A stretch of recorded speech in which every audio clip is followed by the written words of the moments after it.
Quiero justicia. Había un viejo cartel en el oeste. Recuerdo que decía, se busca vivo o muerto. Bin Laden y el 11 de septiembre cambiaron el mundo. Nacido en un entorno privilegiado, el carismático extremista islámico morirá como el rostro del mal del siglo XXI. Se convirtió en un fascista religioso. O piensas como yo o te voy a matar. Esta es la historia de un hombre cuya retórica antioccidental lo convirtió en un ídolo y un motivador para militantes musulmanes de todo el mundo. Se consideraba un mesías del Islam que podía extender la Guerra Santa a otros países. Pero al final, ni sus profundos bolsillos ni su siniestra creatividad fueron suficientes para mantenerlo como la voz suprema de la yihad global.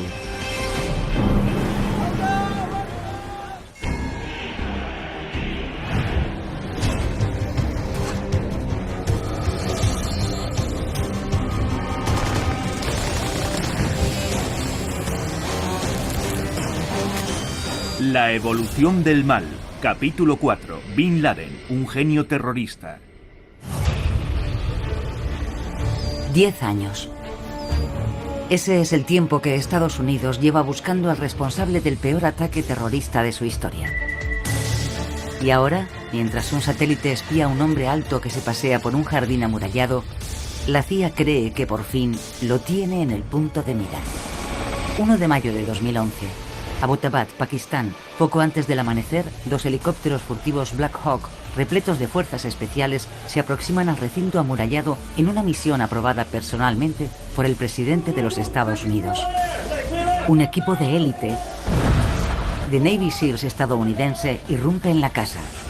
El largo brazo de la justicia americana ha alcanzado al terrorista más buscado del mundo, Osama Bin Laden. Riad, Arabia Saudí, 1957. Osama Bin Laden nace en el seno de una de las familias más ricas de Arabia Saudí, la cuna del Islam. Es una familia extremadamente rica, situada en los más altos niveles de la jerarquía social de Arabia Saudí. Osama significa león en árabe, y es el 17º de los 54 hijos que tiene su padre Mohammed con sus 22 esposas. Mohammed Bin Laden es un multimillonario hecho a sí mismo que ha amasado su fortuna en el negocio de la construcción. Construyó muchos palacios para los saudíes, carreteras, aeropuertos. Se convirtió en el hombre más poderoso e influyente de sangre no real de Arabia Saudí. Y su familia lo sigue siendo. La compañía Bin Laden es como la corporación Bechtel de Oriente Medio. Lo llamaban el contratista del rey.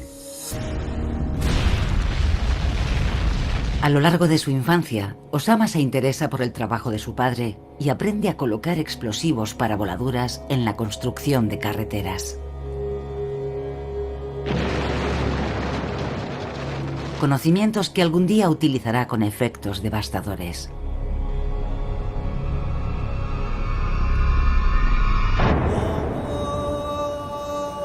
Pero también recibe algo más de su padre: su fe, que dominará todos los aspectos de su vida. El padre de Osama Bin Laden era un musulmán muy devoto. Le inculcó una actitud muy piadosa. Hay que leer el Corán, aprender muy bien la palabra del profeta, y hay que seguir el modelo del profeta para modelar tu vida. Veneraba al profeta Mahoma y también la visión global del Islam sin fronteras, en cuanto a que la fe islámica debe llegar a ser la fe del mundo entero. Y lo que será crucial, Bin Laden aprende que el profeta Mahoma no era solo una figura religiosa, sino también un gran general que creía en la expansión del Islam a través de la guerra.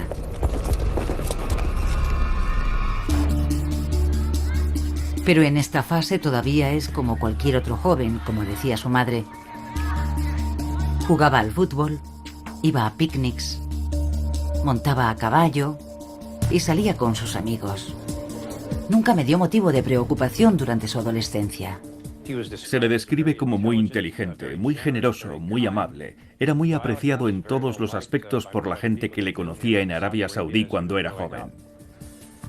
Casi todos los que le conocieron destacaban su suavidad al hablar y su amabilidad en el trato con la gente.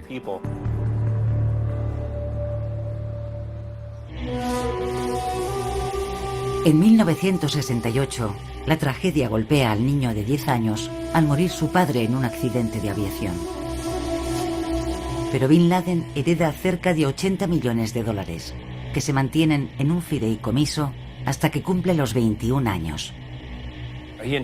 Heredó una gran suma de dinero de su padre, pero su fe siguió regulando y controlando su vida. Esta fortuna permitirá a Bin Laden convertirse en uno de los mayores patrocinadores financieros de actividades extremistas islámicas en todo el mundo.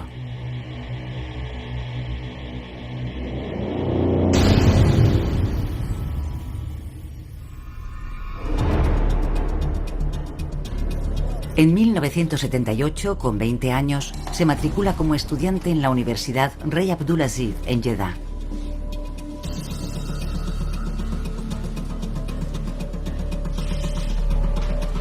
Allí estudia materias muy occidentales: economía, administración de empresas, dirección y la profesión de su padre, ingeniería civil. Pero entonces empiezan a afectarle profundamente a acontecimientos que suceden en el extranjero.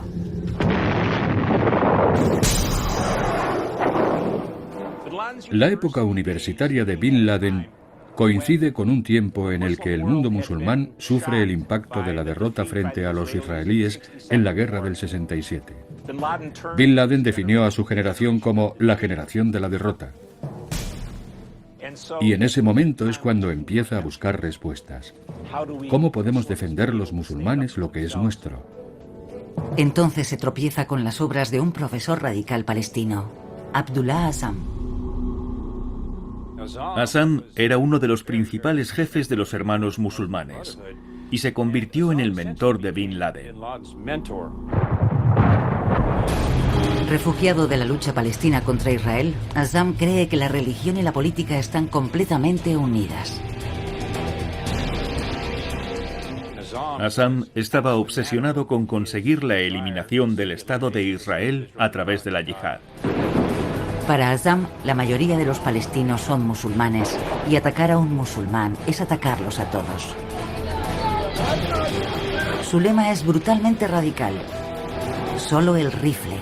Ni negociación, ni conferencias, ni diálogo. Bin Laden lo tomó al pie de la letra y lo utilizó como base de su llamamiento al mundo islámico. La yihad violenta e implacable, la Guerra Santa, se convertirá en la fuerza definitoria de la versión del Islam de Bin Laden. Aunque por ahora no es más que un joven con ideas, le falta una causa. Hasta que otro acontecimiento internacional transforma al estudiante idealista en combatiente y terrorista. 24 de diciembre de 1979. Los tanques soviéticos entran en Afganistán. La invasión soviética de Afganistán en 1979 es un acontecimiento seminal, porque es la primera vez que una potencia occidental, la Unión Soviética, invade un país musulmán e intenta aplastar al Islam. Bin Laden queda especialmente impresionado por la resistencia del pueblo afgano, especialmente de los mujahidines, los guerreros santos del Islam. Los mujahidines son muy inspiradores, porque forman un grupo que realmente representa al Islam. Lucha contra los infieles y lucha por el futuro del Islam. Las palabras de su mentor, Abdullah Azzam, tienen más sentido que nunca. Un ataque contra los musulmanes es un ataque al Islam. Tiene que ir allí.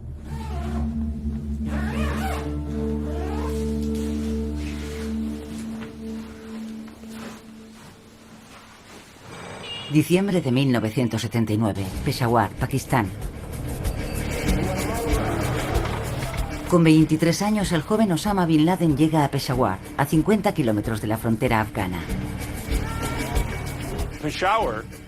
Peshawar, que era más o menos el cuartel general de la yihad en el norte de Afganistán, era una amalgama de lo que llamaríamos ahora islamistas radicales procedentes de todo el mundo.